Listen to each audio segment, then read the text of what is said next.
Good afternoon, good evening, and good morning, wherever you are in the world. Sorry for the slight technical delays we have, but we're here now. Welcome to the latest in our conversation series, The Portal, which asks the question, if we're facing a new normal, what should that normal be? And how can we build a world which is fairer, more just, and sustainable post-pandemic? My name is Dr. Patik Patak, and I'm the director of the Social Impact Lab, the University of Southampton's community for students to gain knowledge, build skills, and learn through experience to lead sustainable social change. For those of you who are joining us for the first time, this show is not just a conversation between me and a guest, but a prompt for a broader conversation we all need to be having about the new normal.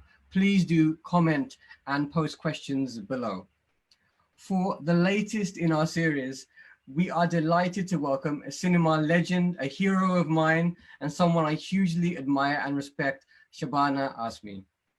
Shabana ji is an internationally celebrated film and theatre actress who believes art should be used as an instrument for social change.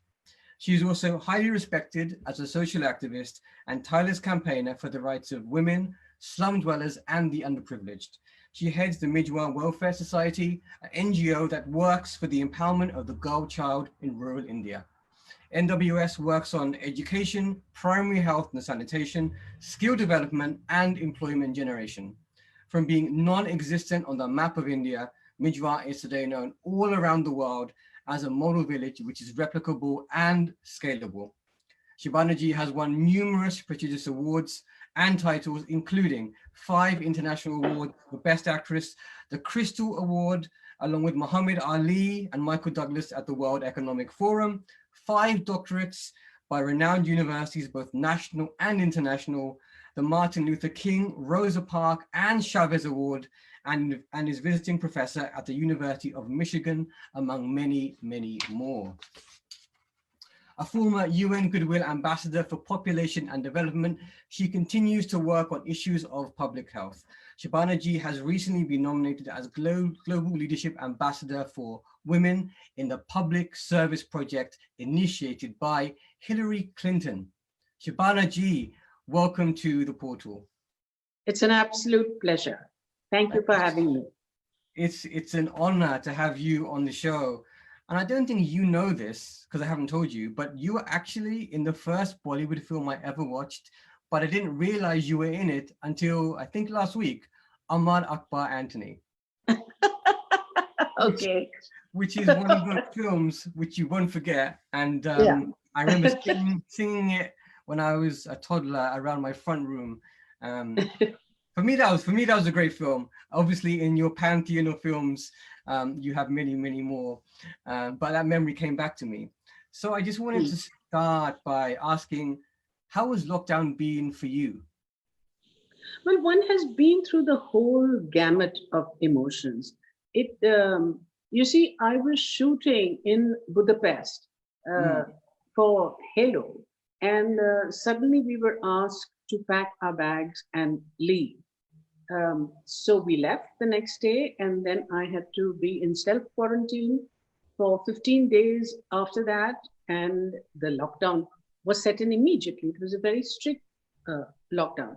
So I think a lot of it had to do with disbelief. You know, you felt that, of course, this can't last. I mean, this can't really affect the whole world in this way.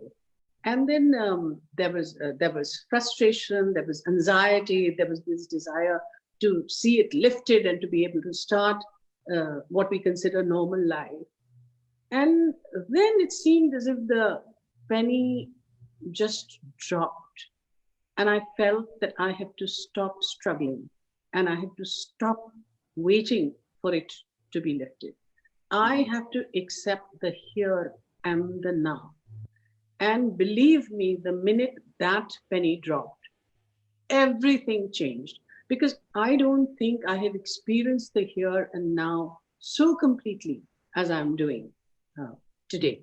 So what has happened is that we have a home about 2 hours away from Mumbai, and we've come away here in Khandala. It's a very, very beautiful house. The weather's lovely, and In fact, it's been a completely different experience because in 37 years of marriage with Javed, I have never spent so much time with him or he with me. So this has become a process of discovery. We've also had the children come and visit us a lot. So suddenly it's sort of taken on the shape of an extended joint family, so to speak. And we also have my brother here and some friends and things like that. So we are, I think, living in a kind of bubble, a kind of safety net that we have created for ourselves. But this is for the immediate. It doesn't mean that we have stopped worrying for all the problems that it has thrown up as the great difference between the haves and the have not only in our country but all over the world, and how hard it has been for a lot many people. I mean, for here in India, it's been very, very difficult because you must have seen that the migrant labor has suddenly had the factory doors shut on them and they wanted to go back home. And so they've traveled on foot with their little children, with their wives, traveled thousands of kilometers to reach their village, only to find that there is no chance of livelihood there. So what happens? So there's this kind of despair and anxiety, but I think what it's also brought into focus is something that we've been struggling. There's an organization that I work with called Nivara Haq, which means the right to shelter. And we have constantly been saying for more than 25 years now, 30 years now, that what we need to do is to, instead of demolish slums, because like about 60 to 70% of Mumbai lives in the slums, and these are the working class of our city. We can't just have a one-way relationship with them, say that you come in for cheap labor and then you disappear into thin air. We have to be concerned that every citizen of the city has a decent quality of life. You have a roof over your head, you have food to eat, and you have the ability to earn, and a decent house to live in. I think more sharply than ever before, we are realizing how interdependent we are on each other and how important it is to re-examine this one-way relationship that we've had with the city. Absolutely. I mean, there's an interesting, obviously you say globally, we've seen this real kind of revelation and this uncovering of privilege as well. I mean, as you say, there are some people who during lockdown have been able to escape and other people who've been able to who've had to flee. And that disparity is one that it seems as though we're confronting in a way that we hadn't before. So hopefully this becomes this turning point, right? That we do start to not just become aware of it, but now try and change that and shift it. We are as human beings, we are very fickle, and we make all kinds of promises to ourselves. And the minute things sort of go back to what we think is normal, we forget about it. But one of the things we absolutely cannot afford to forget is that we have to have a truce with. Look at what is the biggest lesson we've learned. We have ravaged nature mercilessly. In this whole chasing of development and progress, what we've done is we have really, really destroyed the environment. And it's now as if nature is getting up and saying, okay, enough is enough. I'm not going to take this any nonsense anymore. And suddenly you realize how fragile we all are. And it is of our own making, because we have had no regard for nature. And we've, in this fight of progress versus environment, I think we need to re-examine that whole thing. We will have to have a more sustainable living standard in everything that we do. Sustainability, I think, has to become the new normal, I should say. Yeah, that's great. Sustainability as the new normal. Can we just talk about what's going to happen, because there are talks about a vaccine. Oxford has produced a vaccine that looks promising. People are now, politicians around the world are now saying we can return back to normal by Christmas or sometime around that period. What do we do, those of us who see this as this turning point, as this moment where sustainability is the new normal, to keep this at the front of our mind? Because as you say, as humans, we're very good at forgetting everything, and this great awakening we've had, suddenly when we can go back to pubs and our work has come back to us, and we get this migration flows the other way, maybe we forget about it. What can we do you think, in your opinion, to keep this front and center in our minds when things go back to normal? Well, keep totally focused on how interdependent we are. This is a crisis that has affected the entire world. And we have come to know that developed countries, developing countries, poor countries, every single person is vulnerable. Why are they vulnerable? Because we are interconnected, and we've been living in a way as if we can make this bubble around us and be completely oblivious to our neighbors, or to what our neighboring countries are doing, or to what our neighboring societies are doing. And it really goes back in almost a spiritual sense, where you realize that you're only one little cog in the wheel, and you have to constantly be aware that we have an interconnectedness. For me, that's deeply interesting, because you see, as human beings, we get divided so easily on caste, class, religion, gender, race, so many things. And suddenly you fall into a situation where you realize nothing matters.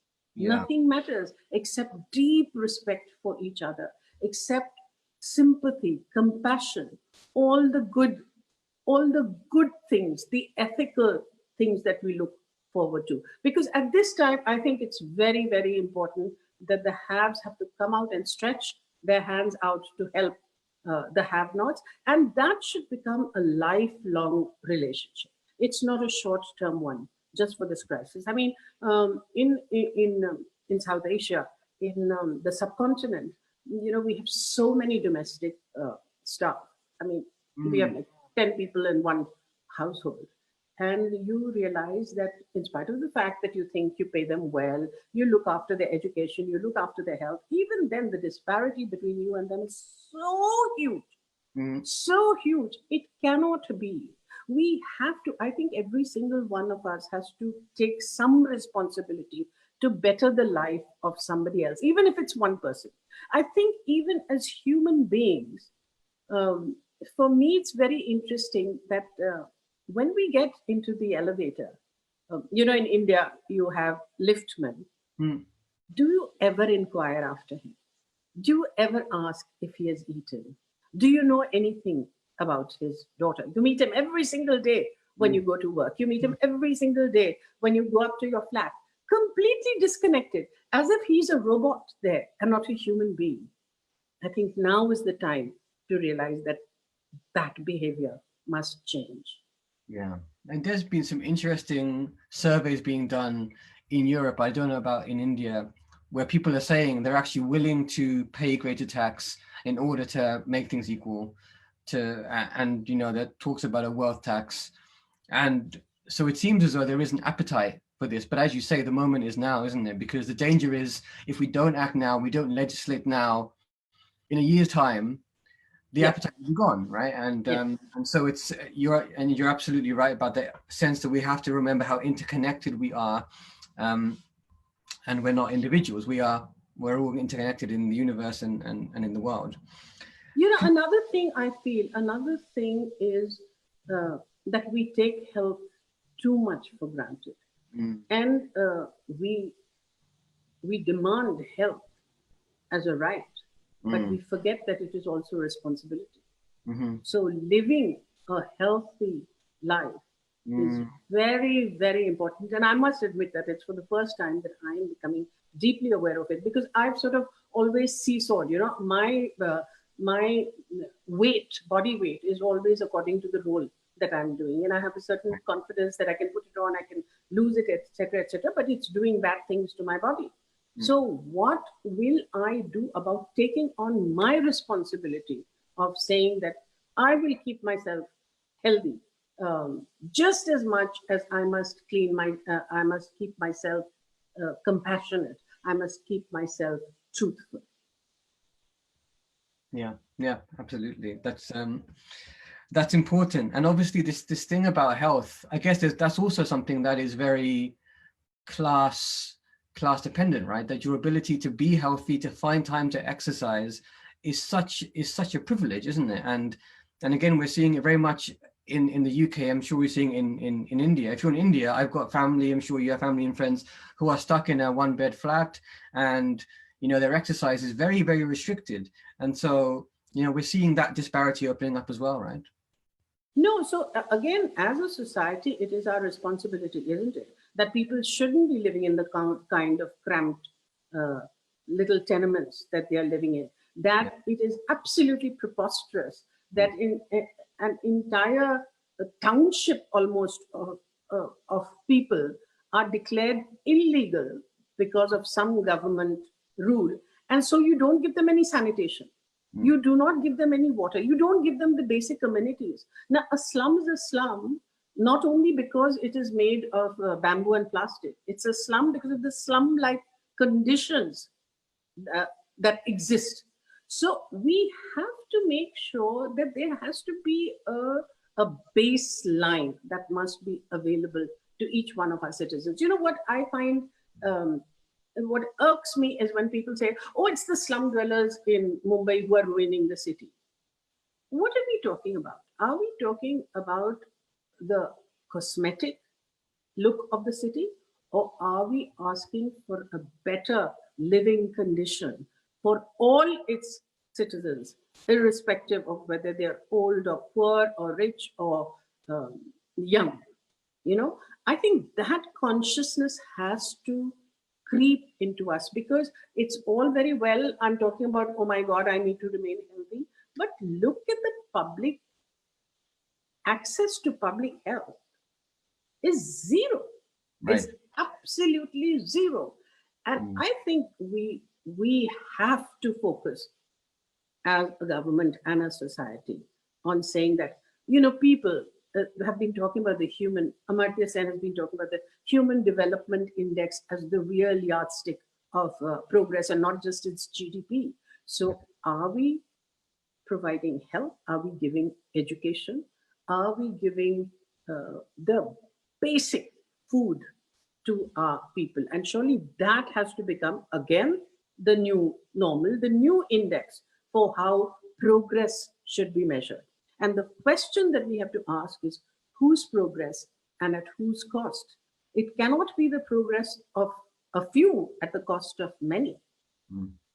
Yeah, I mean, you're right, and I guess the question, to play devil's advocate, I guess, is that Amartya Sen's work on the Human Development Index is not new, and these ideas have been around for decades now. So what in your opinion has been the big barrier to these policies, these laws, this mindset shift in terms of growth, just that notion of growth, I suppose? What stopped it, and why is this different now? You know, I've gone past the stage where I say, oh, they're stupid, they just don't understand, and to dismiss everything that I disagree with.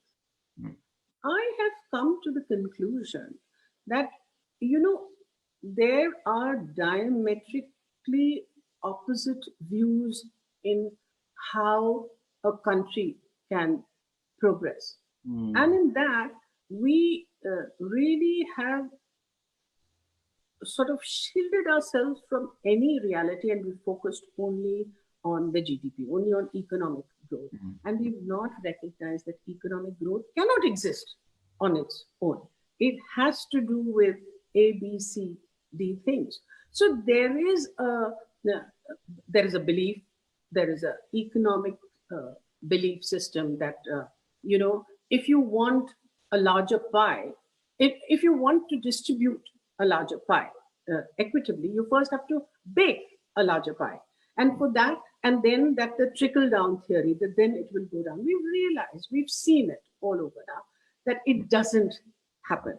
And I think in any civilized society, it is extremely important that the haves take the responsibility of the have-nots. And that's why taxation exists. And that's why there's a completely different way of thinking, that it should be bottoms up and not top down in what we think. If we redefine what progress is, I think then we can start actually working in a way that will be more organic, I think.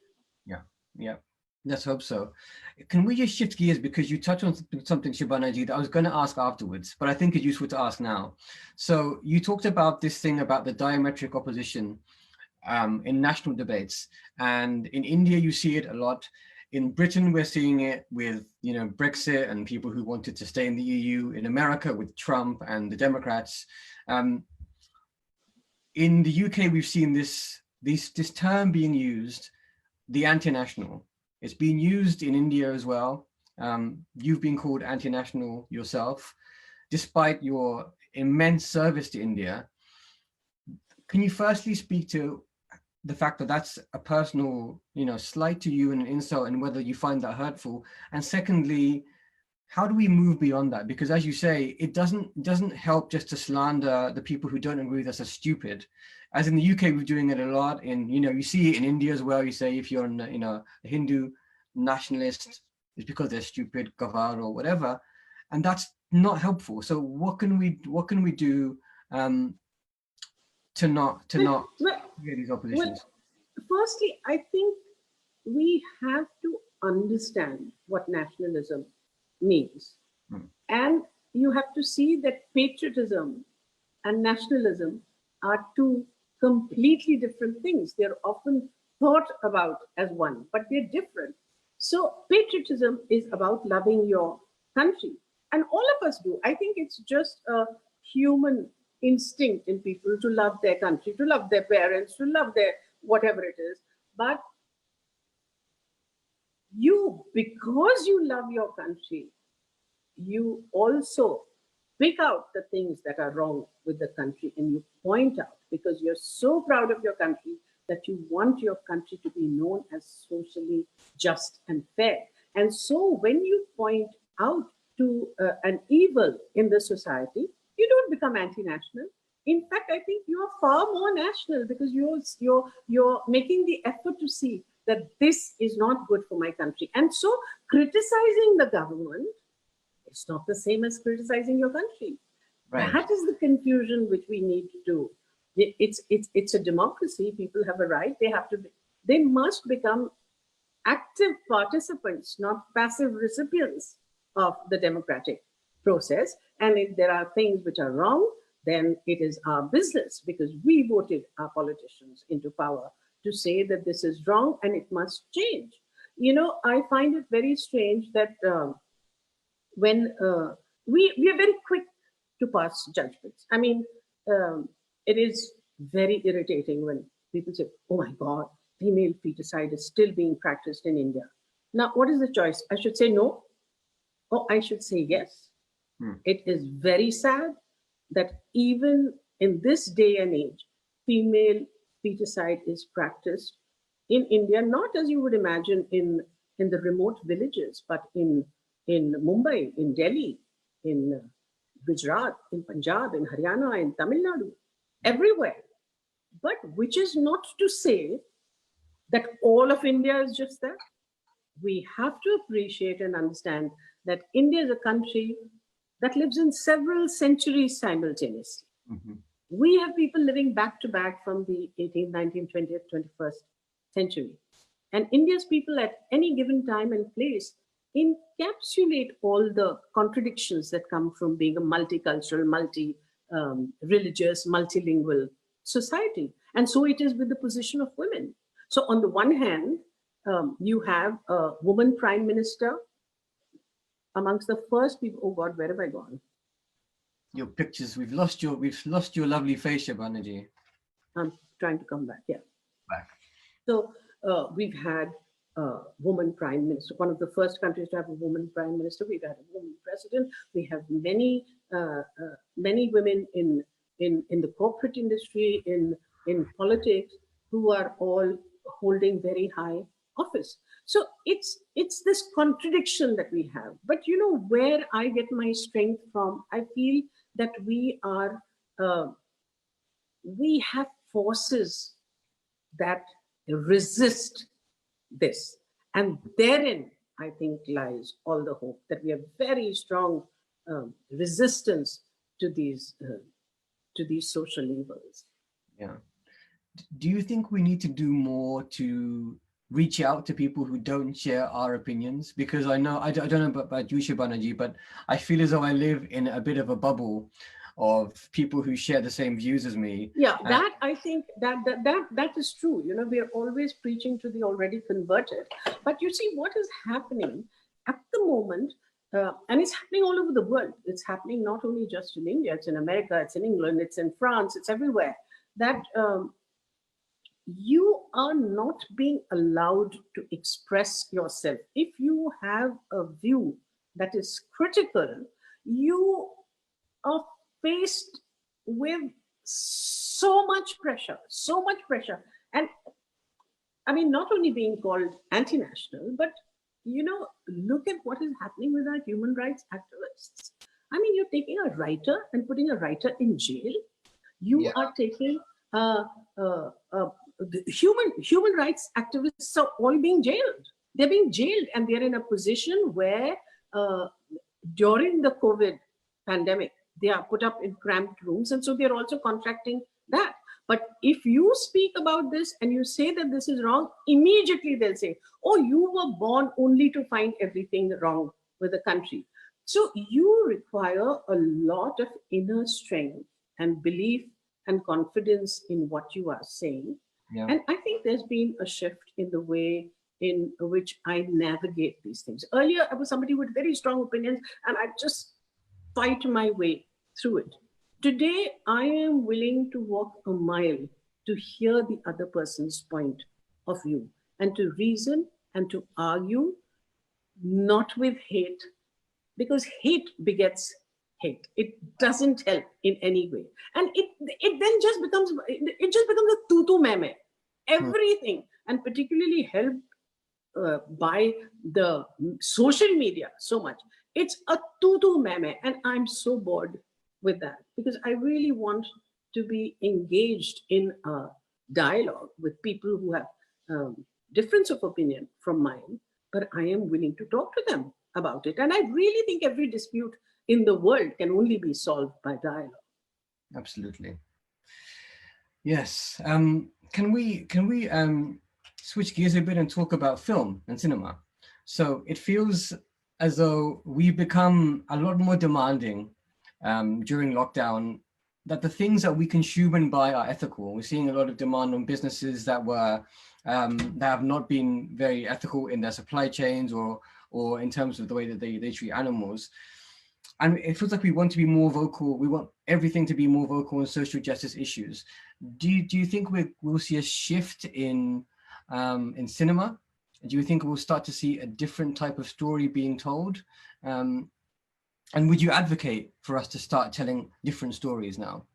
Well, I would always advocate telling stories, because that's the most engaging thing that you can do. You have to tell stories about yourself, about your life, about your culture, about your people, and that's the only way we can interact.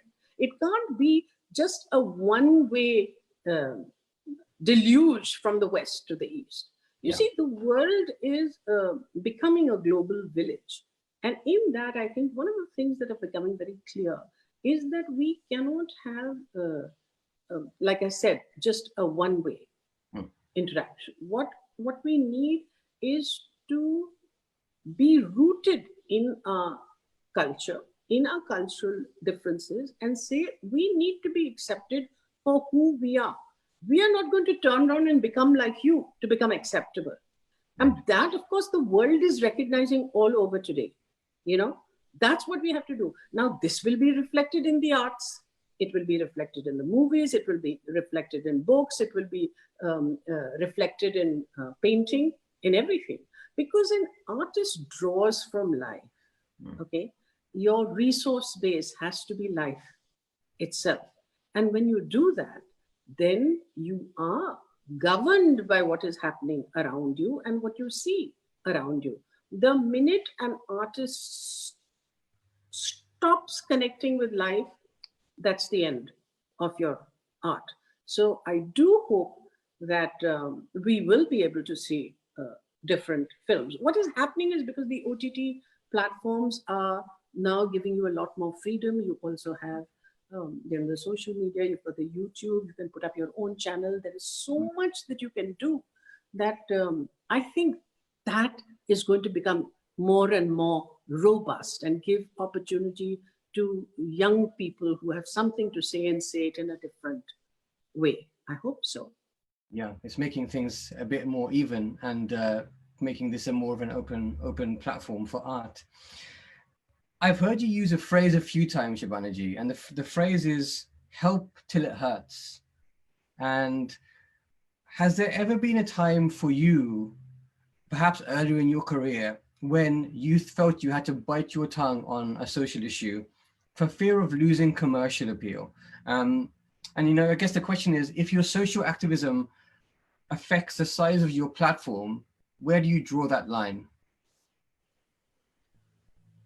There is a conflict there because I am trained as an actor in the Stanislavski method. And so I have been taught that as an actor, I should be able to prefix the words if I were a slum dweller, a queen, a tart, a society lady, anything. I should just be able to prefix those words and convince you that this is who I am, because that's the business of an actor. Today, if I have to play a Nazi general, then I have to play it so that it's completely believable. And in that process, not endorse what they're doing. You see, that's very important because it's a conflict, because you should be like water and you should be able to take on the shape of the urn in which you are placed. But a time came in my life when I felt that it was impossible that I could do certain kinds of films. We must remember that India has traveled a long way. The Indian movies have traveled a long way. We've come from films in the cities, in the 60s, Main Chup Rahungi, I Will Remain Silent, considered a virtue for women. And then we've changed. But there was a lot of traction for putting women in the stereotypical role of the loving wife, the forgiving mother, the understanding sister, etc., etc. And anytime you tried to break that mold, you were told that it will not be accepted by society. And often you realize that it was wrong. But I put my foot down and I said, I will not do ABC film because it's endorsing that women should be treated as second-class citizens. And then I've always said that, don't try and put me on a pedestal and make me a goddess. That's really easy to do. Treat me as an equal, which is much more difficult. Don't put me, it's a sham thing to do, to put you up on a pedestal and say, oh, you are here to be worshipped, but you don't need equal rights. We don't want any of that. We want to be treated like, we need to get equal opportunity. And that will bring me to Mijwa.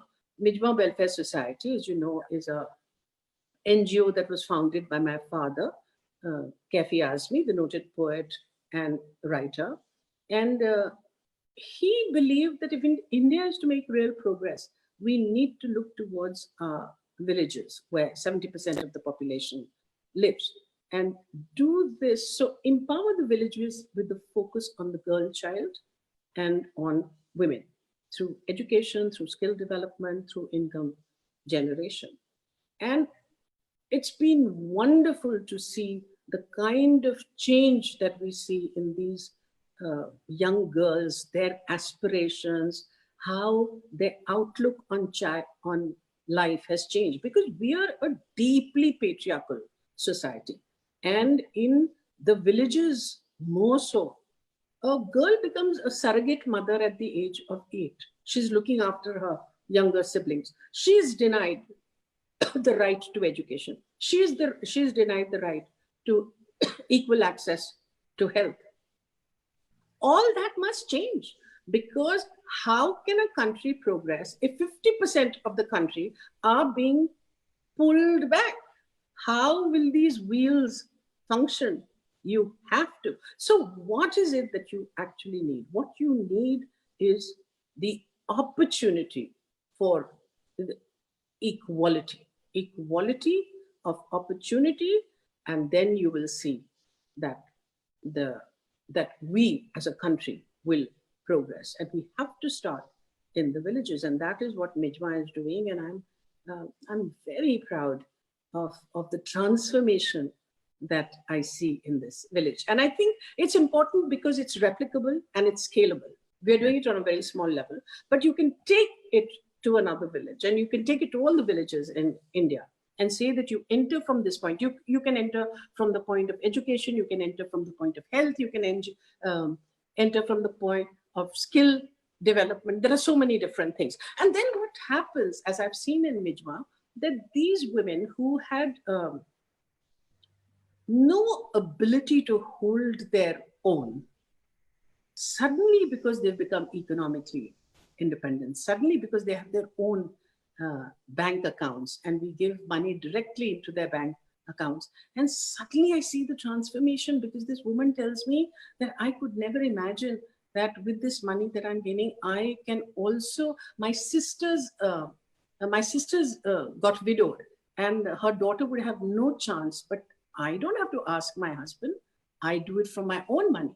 And in fact, the time has come when the husband has to ask me for money. Now, that kind of empowerment that she feels is something that builds her self-worth, her confidence, and makes for a lovely mother who's going to bring up her sons as well as her daughters differently. See, it's very important that that gender equality is infused in our children right from childhood, because a male child is privileged from birth, Right. absolutely entitled and privileged for sheer fact of being born male. That obviously has to change, and that is changing in Mijma. Amazing. I mean, it links a lot to what you were saying about that very destructive cycle of poverty, and how, if you are living in poor quality accommodation, poor quality housing, poor quality healthcare, Absolutely. poor quality schooling, poor quality employment, and how one shift can then lead to this virtuous circle through empowerment. And as you say, it's not just the woman who becomes empowered, but the family, the community, the ripple effect through to sons, and at the social level. So it's such a powerful tool to catalyze community-wide transformation. Could you tell us something about what Mijwa has been doing for those of you watching who don't know Mijwa's work during the pandemic so far? During the pandemic, we got very quickly into action, and in 100 days, we have done very good work, because we've reached out to a lakh and 125,000 people, and we have distributed grains to a lakh and 135,000 kilos of grain. We have also made masks, which our girls have made, and they have been distributed for free, more than 45,000 masks. We've given sanitary towels. We've given all of that, so that you must see as immediate relief. But to me, what has been much more significant is the creation of the Rozgar Dhabas, which are these little information hubs, whereby in one place, the returning migrant worker can find what are the possibilities of employment, what are the salaries to expect, what are the various forms that need to be filled. I really think that information is empowerment. And although the government has many schemes, it often doesn't reach the people for whom it is meant, because either the forms are very laborious to fill or they just don't have access to it. So we are providing access to them. And we've already seen that it's had such good results. The work that we've done, the relief work that we've done is in many states. It's in UP, Bihar, Rajasthan, Delhi, Maharashtra. Now, given how small we are, I think that is really remarkable. And I owe it to a very wonderful team. The Mijma team is wonderful. And we have a very dynamic CEO, Vinod Pandey. And so this now is something that people are realizing is important. And we are going to start having more and more Rozgar dhabas.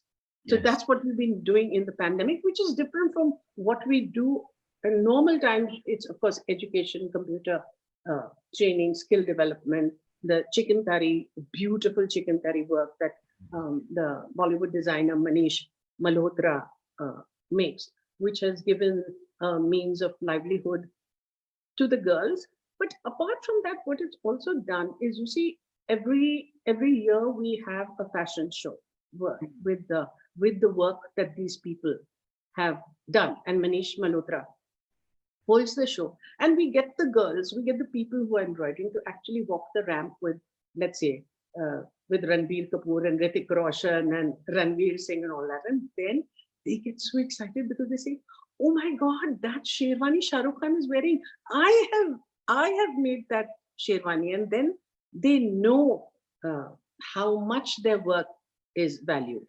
So what that has done has started changing the aspiration of the girls. Otherwise, the girls they believe that all their education was to capture a good groom and get married and go away. That has changed.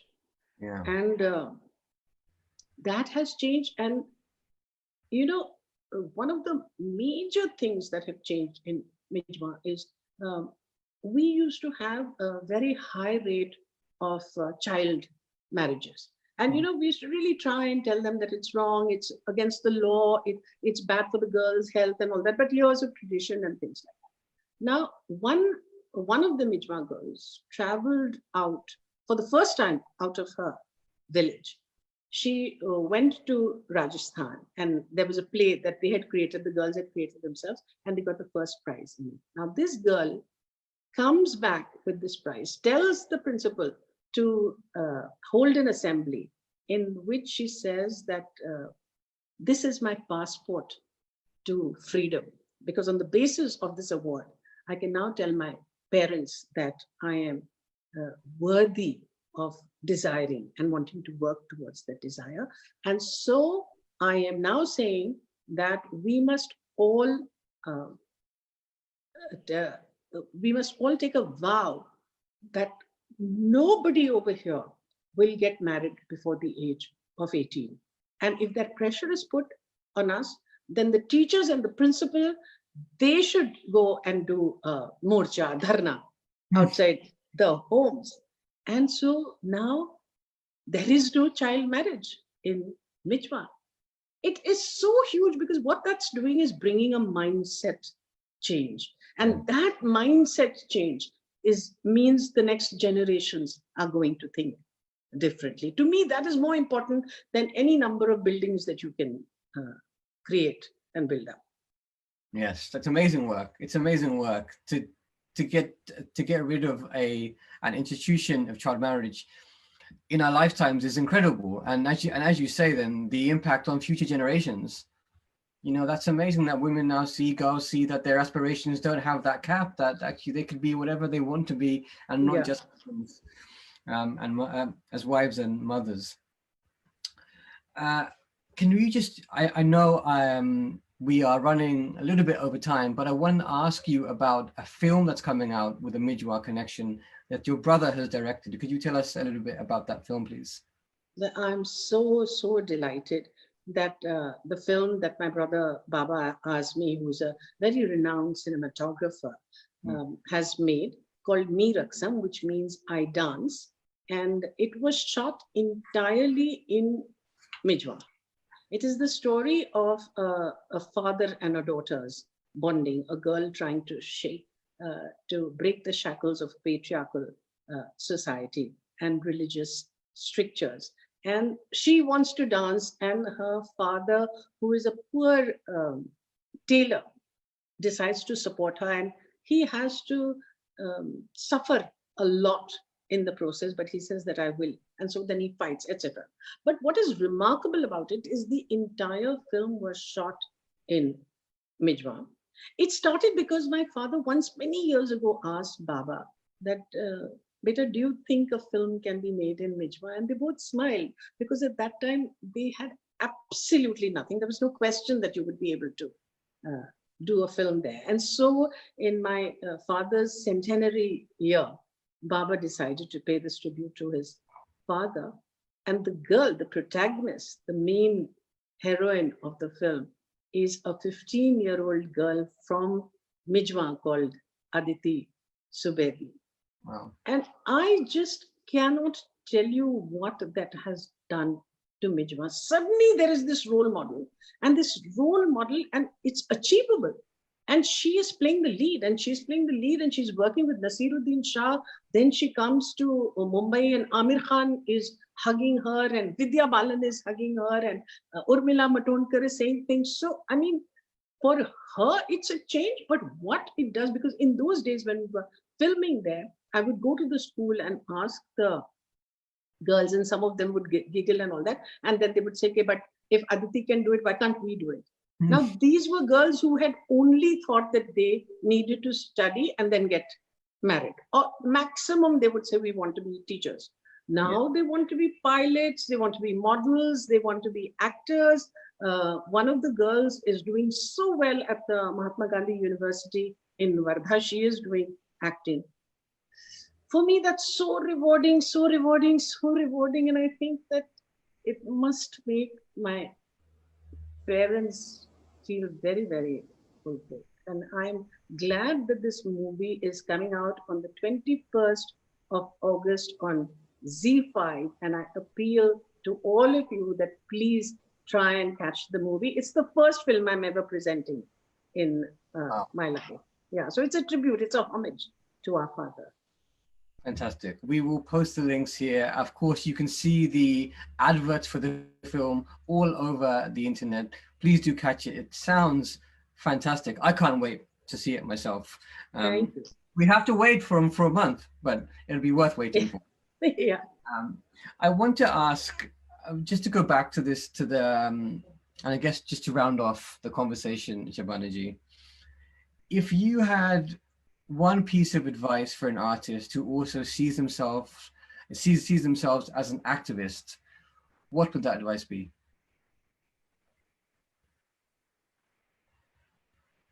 You know, I was raised in an environment where my parents showed by example that art should be used as an instrument for social change. And when I started working at the grassroots, I realized that I have a voice, and to not use that voice for the benefit of people, and to, not just sit tight in your comfort, but actually do something. I think action is very important. And artists, it's a choice. I'm not saying that every single person has to do that, but it's a choice. But the thing is that you have the love and the affection of so many people. Surely it's nice to try and give back. And I'm very happy that more and more people now from the film industry are recognizing that they have a role to play there. And it doesn't matter what subject you choose. I mean, somebody can talk about sports, somebody can talk about environment, somebody can talk about women's empowerment. They can be different things, but to use your voice constructively for society, I think for artists is